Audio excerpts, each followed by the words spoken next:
Hello everyone, welcome to the next part of class 11th history. Chapter 9 चल रहा है हमारा, द एज ऑफ इंडस्ट्रियलाइजेशन। और यहाँ पर किस तरीके से कोल एंड आयरन इंडस्ट्री जो थी वो ग्रो हो रही थी इंग्लैंड में।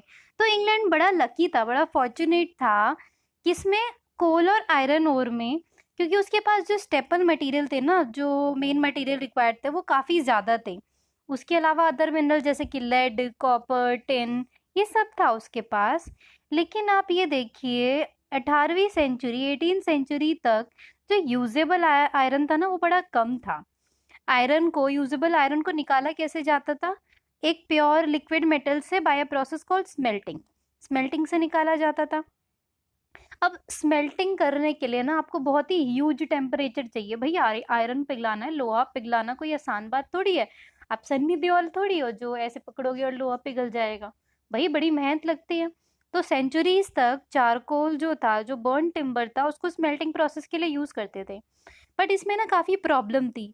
एक तो वो बहुत फ्रेजाइल था, बड़ी आसानी से टूट जाता था, तो उसको ट्रांसपोर्ट करना लॉन्ग डिस्टेंस में बड़ा मुश्किल होता था। दूसरा इम्प्योरिटीज थी, जिसकी वजह से प्योर मतलब क्वालिटी जो आयरन था उसकी पुअर आ रही थी। सप्लाई शॉर्ट थी इसकी, क्योंकि फॉरेस्ट जो थे वो डिस्ट्रॉय हो रहे थे टिम्बर्स की वजह से। और बहुत सारी प्रॉब्लम जो थी इस तरीके से आ रही थी।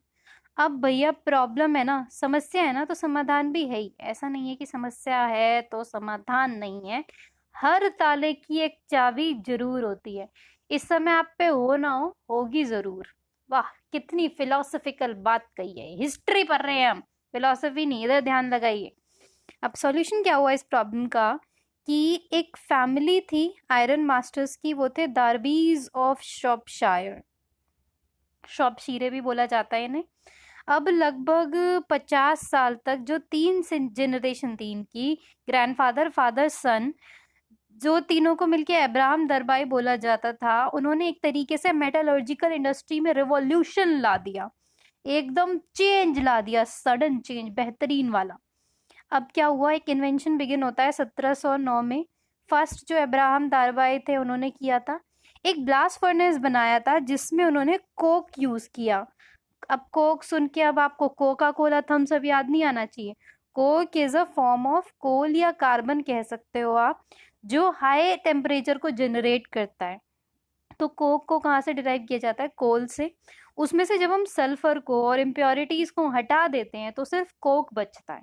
अब ये जो इन्वेंशन था, इसकी वजह से जो फर्नेसेस थे वो चारकोल पे डिपेंड नहीं रहे। अब जो मेल्टेड आयरन था वो आराम से इसके यूज से मेल्ट किया जा सकता था। अब जो ये प्रोसेस था धीरे धीरे और इन्वेंशन से रिफाइन होने लग गया था। अब ये देखिए कास्ट आयरन ब्रिज है। ये पेंटिंग है विलियम्स के द्वारा 1780 की। ये है कहाँ पे? ये कोलब्रुक देल के आसपास है। ये एरिया बाद में आयरन ब्रिज के नाम से फेमस हो गया था। अब जो धीरे धीरे ज़्यादा इन्वेंशन होने लग गए, अब जो सेकंड दारबाए थे उन्होंने डेवलप किया एक व्रॉट आयरन, जो कि लेस ब्रिटल होता था from pig iron. Pig iron क्या होता था? जो कंपैरेटिवली इजीली टूट जाता था, बट व्रॉट आयरन थोड़ा सा कम ब्रिटल था। अब जो हेनरी कॉट थे उन्होंने डिज़ाइन किया जो पडलिंग फर्नेसेस थे, जिसके अंदर मोल्टन आयरन से इम्प्योरिटीज़ को हटाया जा सकता था। रोलिंग मिल, जिसमें स्टीम पावर का यूज़ किया था, जिससे उन्होंने आयरन को और प्योरीफाई किया। मतलब इस तरीके से आप कह सकते हो कि अब आप आयरन प्रोडक्ट्स, बहुत सारे आयरन प्रोडक्ट्स बना सकते हैं। अब जो ड्यूरेबिलिटी है आयरन की, उन्होंने मतलब आयरन जो था एक बेटर मटेरियल साबित हो रहा था वुड से, क्योंकि पहले डेली लाइफ में हम वुड का यूज़ किया करते थे। अब वुड को रिप्लेस कौन कर रहा था? आयरन कर रहा था। क्योंकि वुड जो था वो इजीली बर्न हो सकता था, स्प्लिंटर ब्रेक हो सकता था, और उसके अंदर कई बार दीमक लग जाती थी। भाई लोहे में दीमक लगती देखी आपने कभी? नहीं लगती थी। तो लोग लोहे को ज़्यादा यूज़ करने लग गए थे। अब जो फिजिकल और केमिकल प्रॉपर्टीज़ है आयरन की, उसको कंट्रोल किया जा सकता था कि उनमें चेंजेस करके। 1770s में जॉन विल्किंसन, उन्होंने फर्स्ट आयरन चेयर्स बनाई थी। और उसके अलावा watts for ब्यूरीज, distilleries, iron pipes बनाए थे। 1779 में जो थर्ड दारबाए थे उन्होंने फर्स्ट आयरन ब्रिज बनाया था पूरे वर्ल्ड का, जिसका फोटो अभी हमने देखा था ना, ये वाला। पहला आयरन ब्रिज इन्होंने बनाया था। अब तो हम ऐसे बहुत सारे ब्रिज देखते हैं, बट उस समय देखिए कंस्ट्रक्शन कितना खूबसूरत लगा होगा। अब भी ये इतना खूबसूरत लग रहा है कि ऐसा लगता है भाई साहब बस यहीं चले जाएं अब तो। इन्होंने फर्स्ट आयरन ब्रिज बनाया था पूरे वर्ल्ड का। और उसके अलावा जो विल्किंसन थे, उन्होंने कास्ट आयरन को यूज़ किया था फर्स्ट टाइम पे वाटर पाइप्स बनाने के लिए। अब आयरन इंडस्ट्री बहुत ही कंसंट्रेटेड हो गई थी एक स्पेसिफिक रीजन्स तक, यानी कि कुछ ही जो रीजन्स थे वहाँ पे बहुत बढ़िया बढ़िया आयरन इंडस्ट्री थी। अब ब्रिटेन बड़ा लकी था एक्सीलेंट कोकिंग कोल में और हाई ग्रेड आयरन ओर में।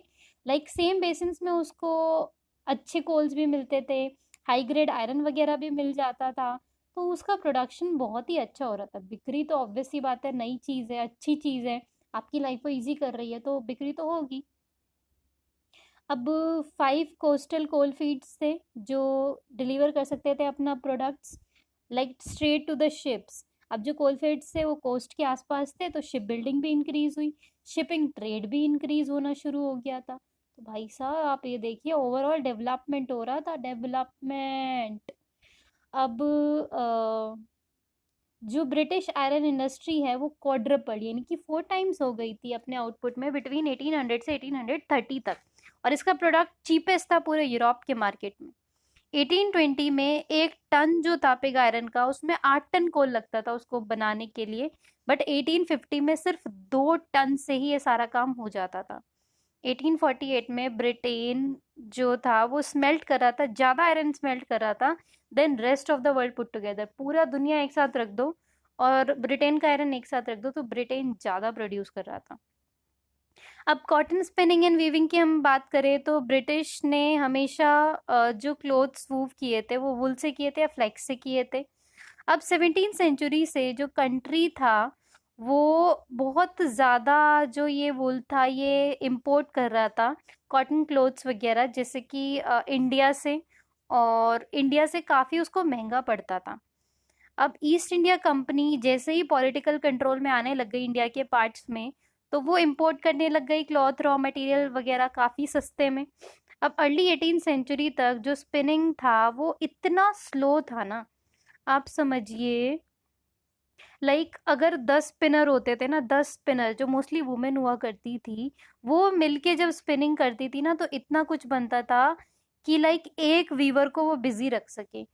मतलब 10 वुमेन मिलके काम करेगी तो एक वीवर बिजी होगा। अब देयर फोर जो स्पिनर्स थे उनको तो पूरा दिन लगता था काम करने में और वीवर्स आराम से बैठा करते थे जब तक उनको यान धागे वगैरह नहीं मिल जाते थे।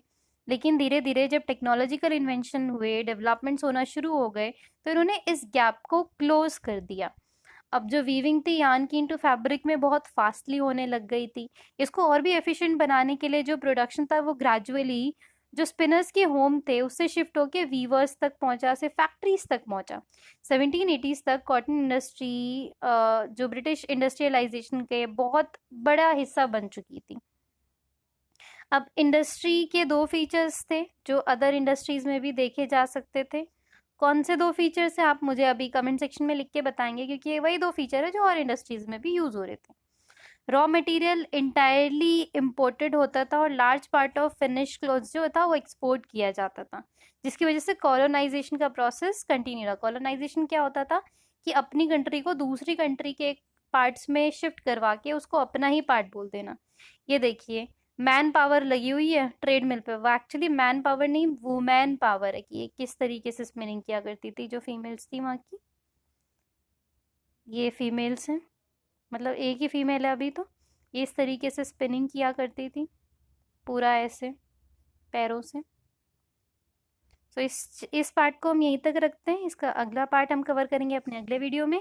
तब तक आपको कोई भी कंफ्यूजन या क्वेरी है तो आप हमसे कमेंट सेक्शन में पूछ सकते हैं। I will try to answer each and every query as soon as possible. So thank you so much, meet you all in my next video. Thank you.